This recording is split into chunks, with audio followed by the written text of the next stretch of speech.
Namaste, beautiful friends. This is Elle with Sacred Union Tarot. Here to bring another, this is a timeless message, but I'm going to tell you the date that I am doing this reading because we're within some full moon and Aries energies, and that's pretty potent stuff. So today is Thursday, September the 28th, and yeah, we are coming close to the end of September. We have just had the equinox. Sun is in Libra, which is my ascendant, and so feels pretty intense. And I can tell when I do the pre-shuffle, the cards that I saw were the Tower, Judgment, and Chariot, all major arcana cards, and all pretty potent. Something is being deconstructed, or having to leave one's life, and the closure of a karmic cycle, and it's time to move on. So whatever it is that you need to release, maybe do a full moon ritual, do something where you officially release the energies so that you can evolve and ascend. All right, this is the Rainbow Warrior Activation deck. So number 13. That's death energy, talking about closure.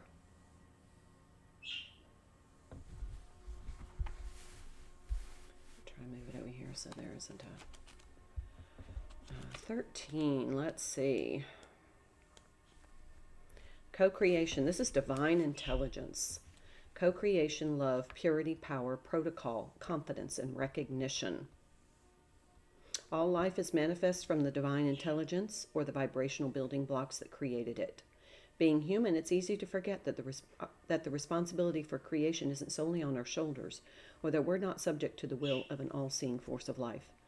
The divine intelligence card is a reminder that we are a physical, mental, emotional, spiritual, and energetic manifestation of life's beauty, co-creators of the divine building blocks of love.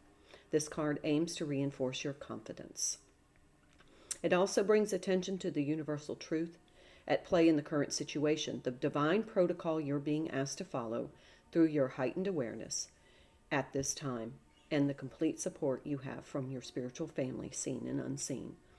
So basically, whatever is meant to end is part of the divine protocol, and it's time to release it and let it go so that new experiences, new energies, new situations, new people, new items, new everything can come in. But you have to do a release in order to let some new in, because the old can be blocks. All right, now I'm going to pull from the Mana cards, the Power of Hawaiian Wisdom.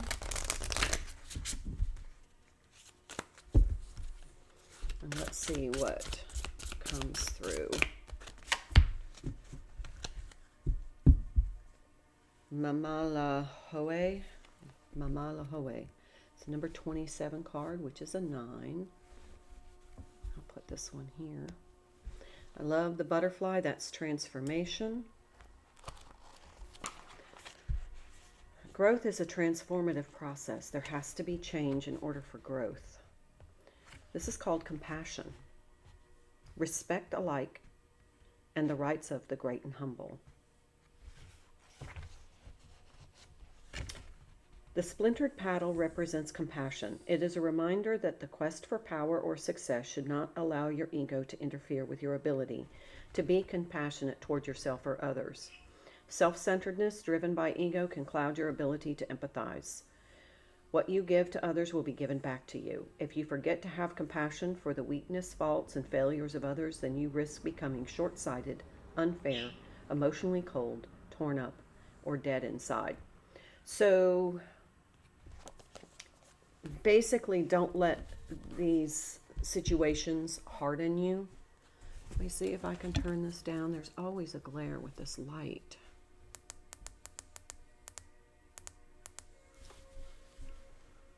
There's a little bit better. Okay. So this is kind of like whatever this is, don't build up any bitterness, resentment, or, be grateful for the lesson. and move forward, because it taught you something. It helped you grow. It came into your life for a reason, and now it's leaving your life because you no longer need it. Two of Pentacles. Yeah, don't get stuck on the, going back and forth, because your ego is going to kind of be a little bruised, and you're going to have to deal with the fact that it's not about ego. And don't get into the self-righteous or self-pity mode. It's about you, but it's no longer about you. It was a situation or a person or an event or a crisis that came in to help you grow, to redirect you, to provide a building block for your spiritual ascension and growth, deepen your understanding. So have compassion to those that were involved, and realize that you can now detach. They keep seeing indifference. You can detach with indifference now.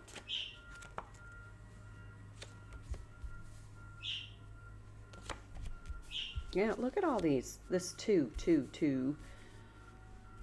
Okay, Two of Swords. Remember when I said this energy can become a block?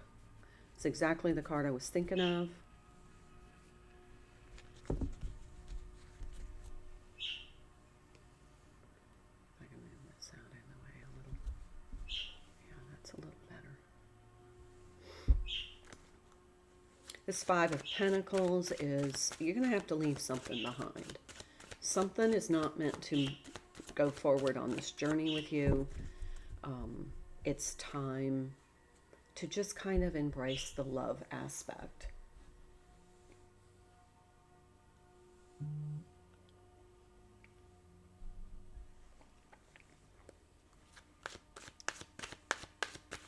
This is restoring balance to your life. They're showing me the Libra scales. Something's been imbalanced. And it's time to...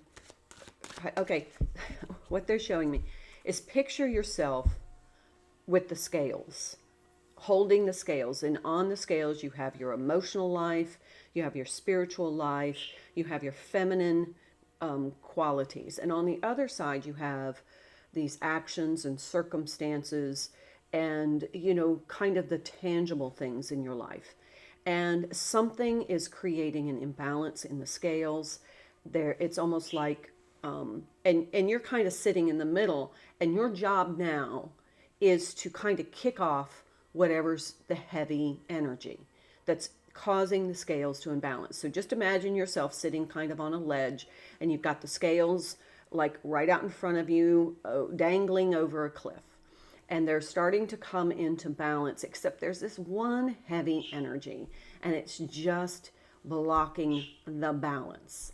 And now you have the opportunity to just thunk it off, kick it off, and say, it's no longer, there's no way it can come back onto the scale plates, because you can kick it off into the abyss.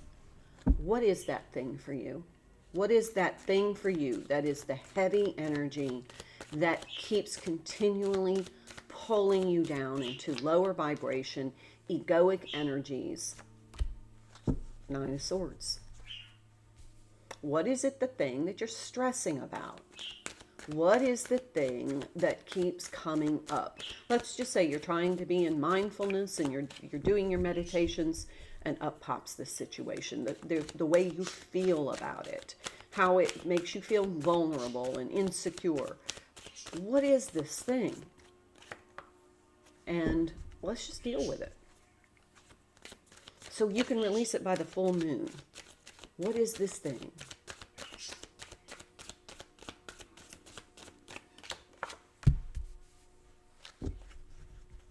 Could be, this is a Four of Wands, kind of like twin flame energy for me. Could be you're still stressing about the fact that your twin flame isn't doing what you want, hasn't made a motion, it hasn't left the karmic, whatever. Maybe that's it. Ooh, there's the Tower and Seven of Wands. Whatever it is, it's making you feel defensive.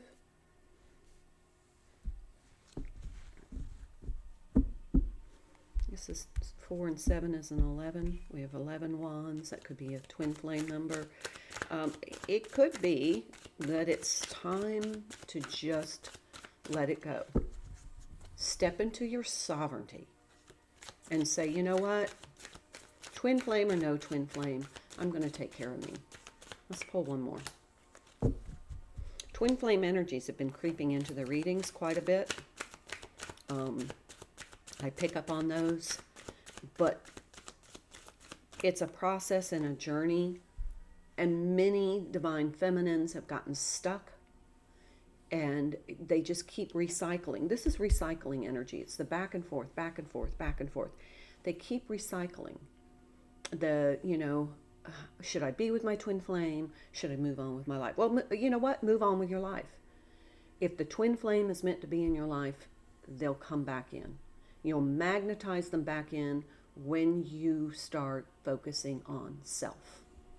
But as long as you are giving thought to the energy of the twin flame dynamic and feeling that sense of lack and abandonment, you're not making progress. When you're stressed about it, you're not making progress. You're recycling old energy, and it causes a heavy weight. Every time you recycle it, it adds to the weight to it. There you go, Miss Empress. This is your sovereignty.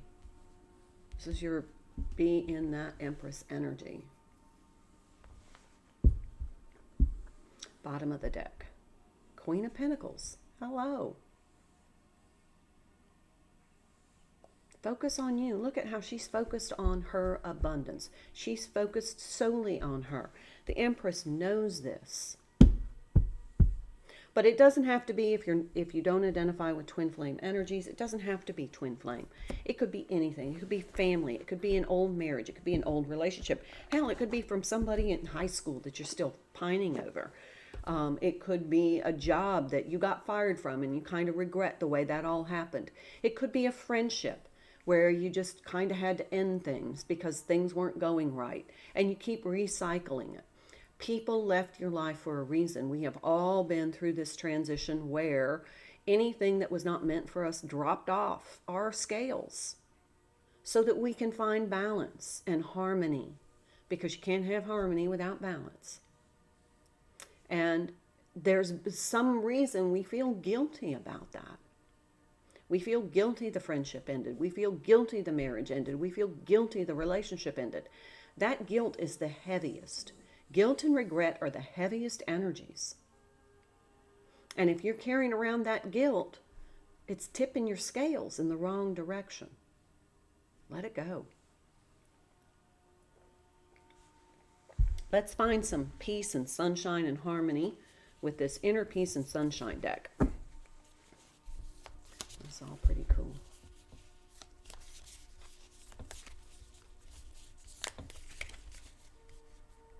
I'll do another reading tomorrow in the full moon and Aries energy. Take a deep breath, because I feel like whatever is, you're either going to shed it now or you're going to carry it around for another cycle. It isn't enough to talk about peace. One must believe in it, and it isn't enough to believe in it. One must work at it, by Eleanor Roosevelt. Work at it. This is the work you're being asked to do. To create your own peace.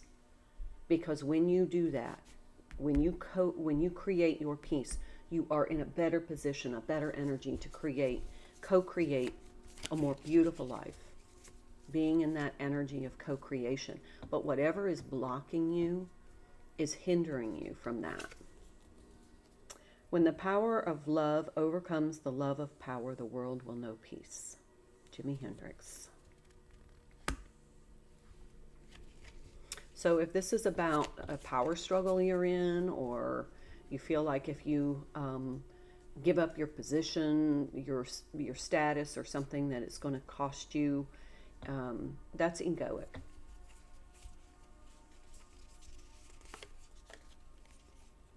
Working for peace in the future is to work for peace in the present moment.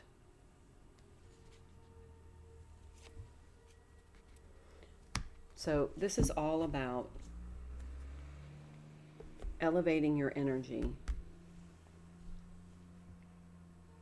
What is the one thing that's keeping you from peace? Write it down if you have to. Do a burning bowl ritual. Cleanse. Spend today cleansing your energy.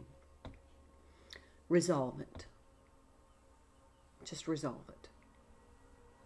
Resolve the one thing that's keeping you from being peaceful, so that you can close this cycle and be in a higher vibration to co-create, because this is blocking your co-creation with the universe. The divine intelligence is asking you to do this work. On that note, I wish you a wonderful day. See you in the next reading. Namaste.